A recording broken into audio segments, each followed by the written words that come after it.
the things that release that energy. Say if I'm angry, shouting, stomping, screaming, whatever. But I feel like if I could just harness it and use it in a different way, could transform it, say for creativity, insight. Guruji says prana is all energy. Physical, mental, intellectual, sexual, spiritual, and cosmetic. How can we transform or move between the energy status? Not easy. It's a very good question, not easy to answer. This is one thing. Few things you need to look from seeing this question, understanding this question is, along reading these books, it's always good to have your own question. Even you're not giving out the question to the group, having your own question will guide you to search for the answer while you are reading the book. Keep on reading. In the later chapters, Guruji did explain a little bit about our emotion. Not little bit, but quite in an intense way, to look at why we feel habit of reactions to things happen in front of our life. Usually, his example was say anger when I'm angry. If you keep on observing in your practice, and slowly you will have ability to observe your life, you will see you always anger because of certain things. Yeah. But if you're really looking at that situation, you see only you become angry when that things happen, but other people don't care about it. So it's something inside you make you angry about that thing. And you need to find out your answer why you're reactive to certain things only. And this is your Shivayaya, your self-study. Okay? And then how can we transform the energy? Like prana everywhere, can we through the practice? So I can transform my anger to become creativity or something else. How to say? That is not a straightforward transformation. Yeah? Not that I can do few poses, my anger will become creativity. It is more from through our practice. Just like what I said, we develop the power of discernment, like understanding things objectively. Through that, we can understand why the anger comes from, and slowly you understand how to let it go, and knowing, aware that, oh, I anger about this thing because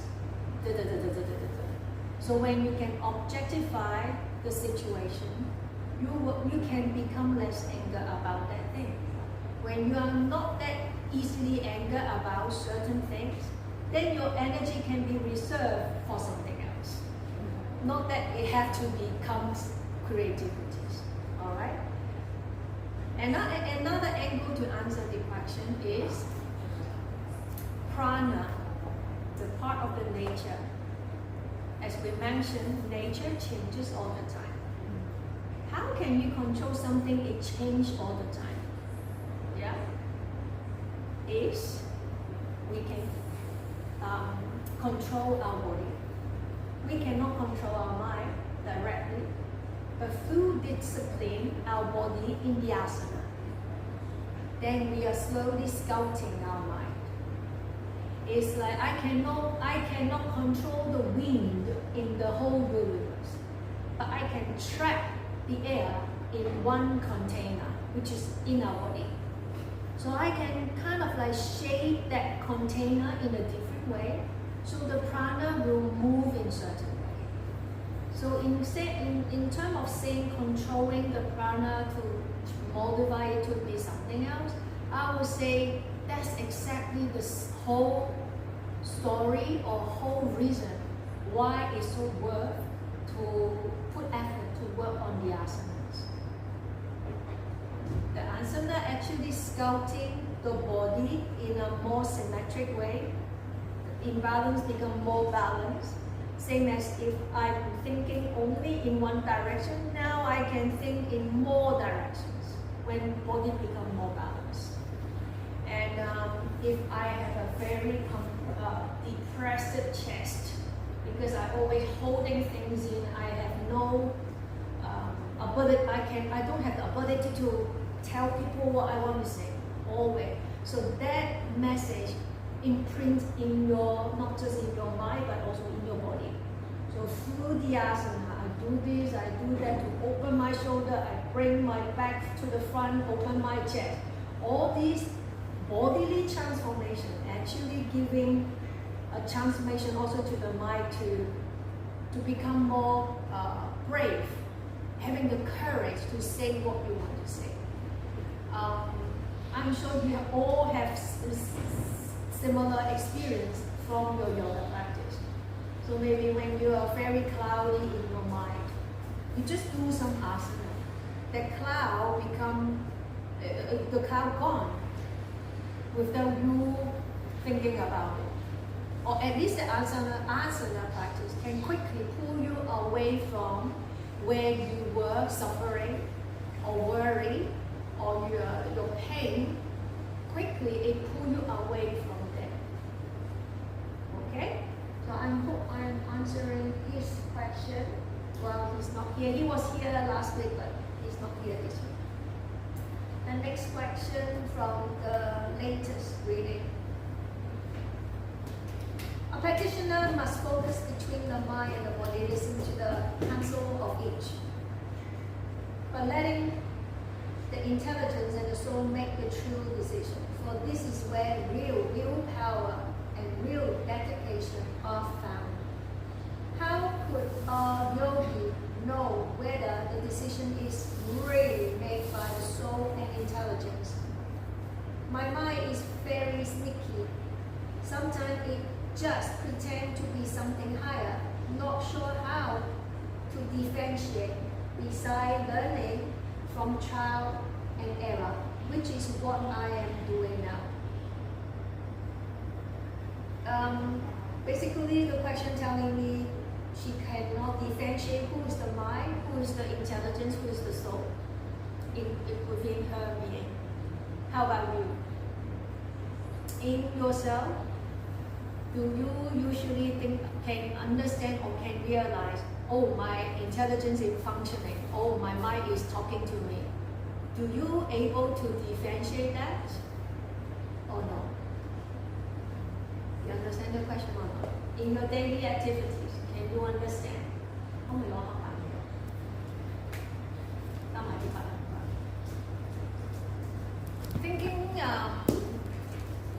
Thinking they are your friends. Thinking they are your friend. I would say the soul is your true friend, real friend. Only tell you the truth. Okay? But usually when you're listening to the truth or someone telling you the truth, how will you react? You don't want to listen to it. Yeah? Your best friend telling you the real comment about certain situation, you don't know me.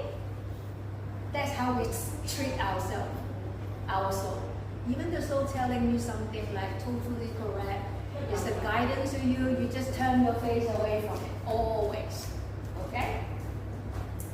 And then your intelligence is a friend who don't always give you the answer. But she or he can stand on your side telling you, if you do this, you will da-da-da-da-da-da. But if you do that, it will da-da-da-da. These are the differences. Okay? Then how you can decide is like, you need to ask, what do I want? So intelligence don't give you the answer. Intelligence only giving you two different things for you to compare. And then leave you and then see what you want to take. It's like your also best friend, but it won't give you the answer. He only just your friend just having, you know, some of the friends, they have a very cool brain. They can see through you because they know you now. You know, this is the friend noticed that even I tell you which is good, which is bad, you will reject my decision. Why? What if I just tell you, if you do this, this is the outcome. If you do that, this is the other outcome. Then your friend will leave you, let you choose. Then give you a clearer picture about what you want, or what do you want, okay? Then your mind is the worst friend that you want to have, but you have so many. Let's go to have a drink, let's go shopping, let's to enjoy this. Oh, and then have lots of gossip. Yeah, that person, this, and this is another kind of friend, your mind. Okay? So yes, those friends sometimes they will dress in different form to make you feel, oh wow, you're dressed so nice. Let me have enough, let me buy one, let me get one. So those friends making you become a big part of your life. But they are meaningless. It doesn't take you to anywhere, those friends. But you have a lot of that kind of friends. Agree? When you are young, especially. So I would say, this is how you differentiate how they act in you. The best friend, you don't see them so often. Do you have friends that you don't see them physically often? But whenever you have something that you want to talk to, you will look for her. She will be always there. And she always giving you the answer from the very roots of your heart. That will be your soul. The best friend. And the second type of friend, they don't give you answer. You can physically see them. They don't emotionally give you anything because they are very cool person. Normally those friends are accountant, yeah, or lawyer. Everything they say is coming from the books. You see, from the point 2.1, they saying this. And then if the point 2.25, is saying this. So they give you this result. They are very logical thinking. Sometimes you talk to them, you feel very like tasteless, boring. But they're giving you very informative answer that if you by yourself you can't find. So that is your intelligence talking to you, functioning. And then my is just your casual friend. You can have it for fun, but they cannot take you to anywhere. They just help you to kill your time, kill time friend, your mind. Okay? But why we have a mind? Guruji and Gitaji, Shanji also explaining. The mind can take us to travel around the world, greeting people, interacting with others. The mind we can also train, being cultivated. So the mind become your servant to help you to look inside, to see who you are. The mind doesn't always have to be worse. Just like you have a very casual friend, the casual friends one day realize he or his identities of being what means a good friend. Then you talk to the person, tell me, hey, this is what I want. Hey, actually I don't want to go to the bar and have alcohol drinks every weekend. It's so meaningless. Shall we do something together? Then the mind may be, oh, suddenly thinking, yeah, why not? Then you talk to the mind, hold the mind, hey, let's see, this is the intelligence, this is my soul, and this is my arms, and this is my legs, and this is my breath. And suddenly the mind, one day you understand what is pranayama. The mind finally finds the master of itself. Because the mind is the king of the senses, and the breath is the king of the mind. So all these take times, but how how beautiful about yoga is it becomes a process of knowing yourself objectively. Objectively is very important. Like when we look at ourselves doing an asana, why my arms is broken? Why I think my arm is, I think I've been extending my arms so much, and then when I look, my arm is so bent. So sometimes you don't look, sometimes you take picture, you're thinking you're so beautiful in the asana, and when you look at the picture, what is it? Who is this? I thought my legs are straight. Why in the picture the person is so bent? Then you started to see yourself from the external to the inside. Are you always lie to yourself? You know, from seeing the parts, because you don't have that sharp senses or sensitivities to sense. When I say extend my arms, so my arms are fully extended. So what I'm thinking is exactly the same as what I'm doing. You have to train yourself this way in the asana. So you slowly cultivate that thinking pattern in your whole being. Then slowly it ripples to every step of your life. You no longer being the obstacle of yourself.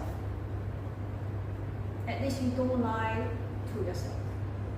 Before, you don't purposely lie to yourself, but you're just not sharp enough to knowing what you were doing. So again, asana is medicine for all of us. Okay? Hope I can. The last question, I'm happy.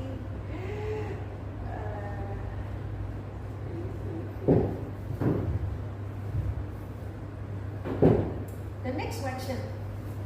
We all receive God-given talent, and it is our duty to develop them energetically to realize their full potential. Otherwise, it is as if we are turning our nose up at the gift of life.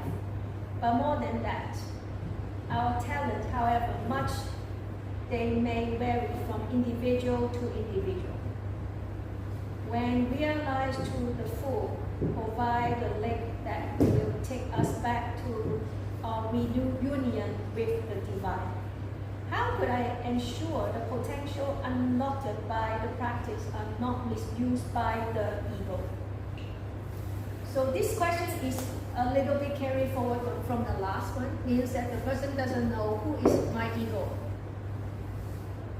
within me. If I know who is my ego, then I know, oh, it's here. Will the ego cover your full potential? I would say we all need to keep looking back to what is yama niyama. Looking at it, reflecting how we act to the world and to ourselves, possibly every day,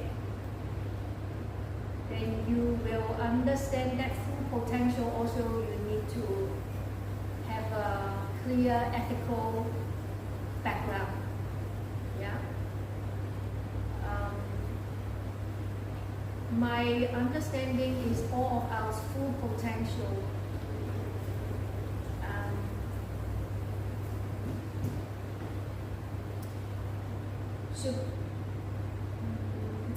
should be providing something good to the world. If whatever I'm doing is about myself, you are not doing something to evolve your true nature. For example, if you say I want to be a yoga teacher, what makes you want to be a yoga teacher? Yeah, your intention is because I have something to share, so I want to share that to others.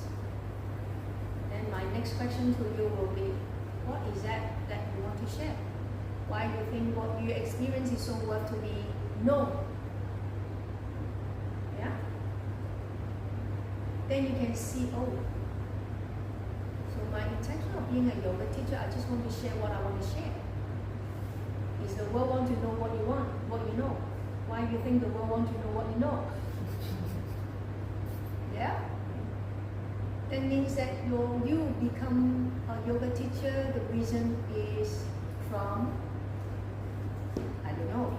You need to find out. That question of why you want to do something, you have to ask yourself like many times from many different angles. So that if I do that, why?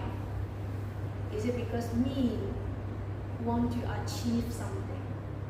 Or is it because I see the person in front of me, I don't see the differences, but I can see the commonality of all of us.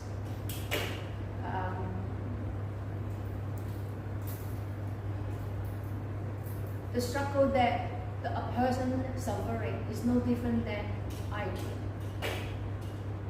And we are sharing something, not just me sharing to you, but like I have much better understanding of Guruji's teaching from reading your questions. So is it a one-way thing when we say I'm teaching? To me, to my experience, no, it's not always. Guruji often remind us our students are our best teachers. Yeah, often we need to be really thankful to whoever coming in. God sending the student coming to the hall, to the room. So how we as a teacher to see the student, yeah, with thankfulness. Instead of, oh, I know this and that, let me teach you.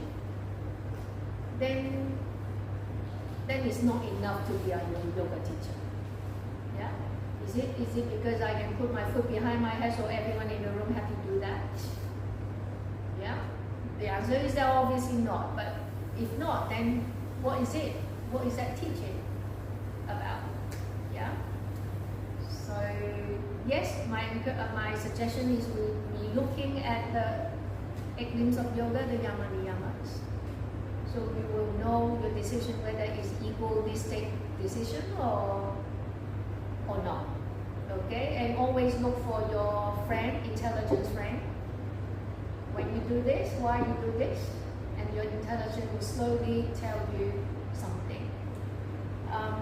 But again, I think the main thing is even I told you you have those few friends in you, but you still don't know who is who.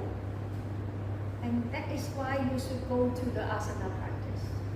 Asana practice will tell you so clearly who is the intelligence functioning at the moment.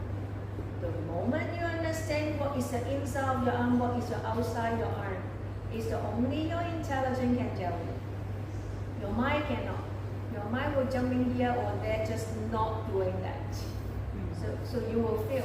Your mind will go somewhere. Okay, then your inner, this is your inner arm. From here to here to here is your whole inner arms. And then the outer arm. Which side is taller? And then your intelligence will, that side is taller. And remember last time I said, when the extension of the body, there's no negotiation. It's very objective. Straight is straight. The intelligence will be coming up so obviously in your practice when coming to this kind of comparison. Your mind cannot do any comparison thing. Your mind only, I like, I don't like. I hate the person next to me, so smelly. You know, all kind of these, you can see like all kind of things coming from the senses that kind of like keep on disturbing you in whatever way. Intelligence won't do that. And then intelligence only when it's like come to the unnecessary thing, the intelligence have to come up, which is longer. When you are in a class, teacher will, can you see which is longer? Can you see my inner arm? Can you see my elbow? And then you started to look. In that moment, you are using your intelligence to really receiving the information.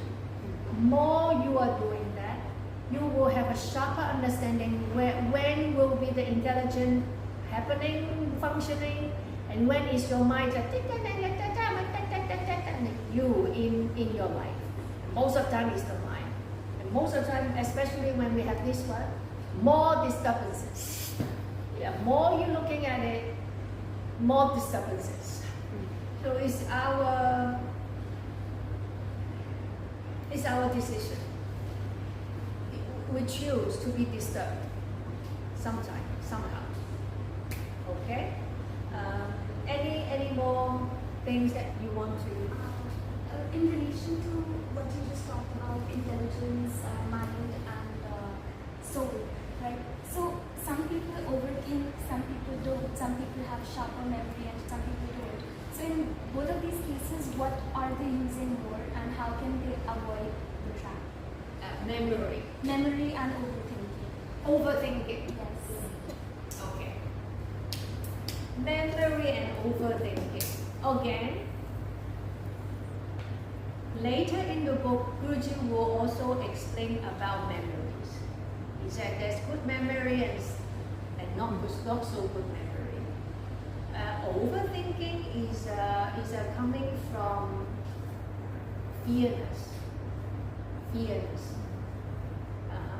Overthinking because you're scared of something, you started to worry. I would say overthinking, you need to deal with the source of the problem is what are you afraid of? Yeah. So let's look at this question again, or you keep that question in the back of your brain while you keep on reading the book, and those answers will slowly unfold. Okay? I will also pencil down your question. So when we come to that, while we are reading in the later chapter, we can go back to the question again. Okay? Thank you. See you next time. Okay? 因為我哋係同學仔一齊睇唔同嘅章節咧，咁睇完之後佢哋會有問題，因為我哋每個禮拜都會去再 review 翻，睇完啲嘢有咩問題，我哋再睇下啲乜嘢 discussion。因為我哋發現好多同學如果睇 UG 啲書咧，佢有好多睇唔明嘅地方。係啦。我哋可以做。可以啊。而家邊個 chapter？嗱，你可以同阿思思講咧 ，at 你哋喺個 WhatsApp group 嗰度。then either 你睇完之後可以掟啲 question 喺個 WhatsApp group 度啦。我哋啱啱睇晒全部 chapter 2啦，下個禮拜開始我哋會睇 chapter 3，就係咁啦。咁你可以再開始由 chapter 3或者之前開始睇去 review 翻我哋講嘅嘢。同埋我哋咧係有擺上去我哋嘅 YouTube channel 嗰度，如果你想睇翻之前嗰啲 discussion 嘅話。Thank you. Yeah. Chapter 3 up to 幾多？下個禮拜。What chapter? How many chapter we should go through? Yeah. Wow, pranayama. Oh my gosh. So great. Stress. When you're emotionally disturbed, sick emotional. Wow.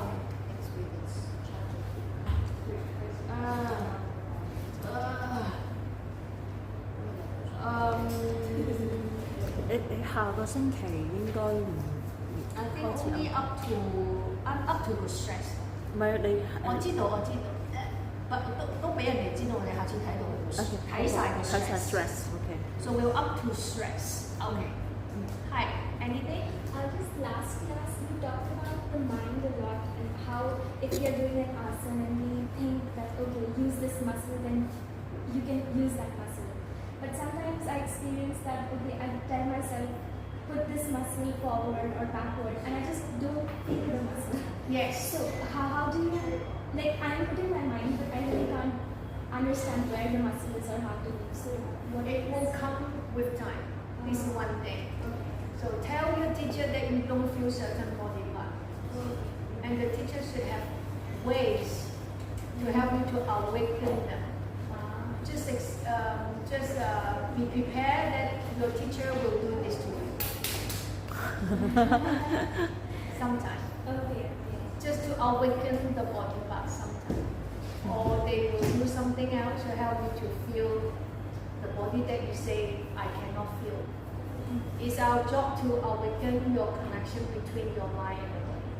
This is the first linkage. So that has to happen. Then slowly your mind can go further in. Because the thing is, when we say, oh, we want the external, the outgoing mind to come to the body. So the mind have to go to the surface of the body first. And even said that it sounds like very easy, but it's so hard. So hard that the mind usually going here or there outside the body, and suddenly I want to feel my body. It's hard for the mind. It's like traveling from one planet to the next. That distance to able to sense and feel the body. Yeah? Just tell the teacher, I can't feel that part. How can you make me feel that? And the teacher should have the knowledge to help you. Okay? If not satisfied, just let me know. Okay?